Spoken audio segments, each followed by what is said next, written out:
সন্মুখত ABUB commando forest গাৰ্ডৰ interview আছে আৰু SSC এক্সাম হৈ গ'ল SSCৰ ফিজিকেল আছে সো বহুত ল'ৰা ছোৱালীয়ে প্ৰেক্টিছ কৰি আছে সো আপোনালোকক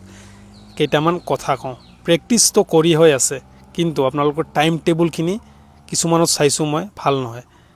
ঠিক আছে সো বৰ্তমান হল গৰম দিন অভাৰ গৰম পৰিছে আমাৰ অসমত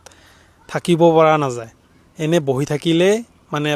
গোটেই কাপোৰ ভিজি যায় অৱস্থা বেয়া হৈ যায় সো ইমানে গৰম দিছে সো তাৰ কাৰণে কৈছোঁ আপোনালোকৰ যেটো প্ৰেক্টিছৰ টাইম হেতু মই জনাই দিওঁ সো হেতু সময়ত বৰ্তমান প্ৰেক্টিছ কৰিব কাৰণ কিয় এই দুপৰীয়া বা ৰাতিপুৱা 10টাত হেতু প্ৰেক্টিছ এতিয়া নকৰিব মই কৈছোঁ ৰাতিপুৱা 4টাৰ পৰা 5টাৰ ভিতৰত প্ৰেক্টিছ কৰিব তেতিয়া অলপ ঠাণ্ডা ঠাণ্ডা থাকে আপোনালোকে তেতিয়া প্ৰেক্টিছ কৰিলে আপোনালোকৰ বডিত ইমানো ইফেক্ট নপৰে ঠিক আছে হেতু টাইমত প্ৰেক্টিছ কৰিব আৰু গধূলি সন্ধিয়া সম অৱস্থাত প্ৰেক্টিছ কৰিব তেতিয়া অলপ ঠাণ্ডা বতাহ চতা মাৰি থাকে তেতিয়া প্ৰেক্টিছ কৰিব আৰু পানী খাই থাকিবা আৰু ORS পালে ORS খাবা আৰু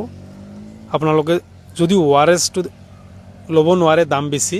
তেতিয়া হলে আপোনালোকে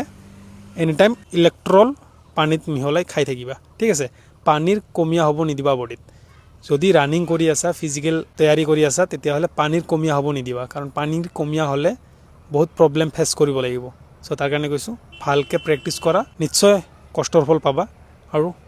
ৰ'দ বেছি চাইছা নহয় ৰ'দ কেনেকুৱা ৰ'দ পৰিছে মোৰটো আৰু চুলিও নাই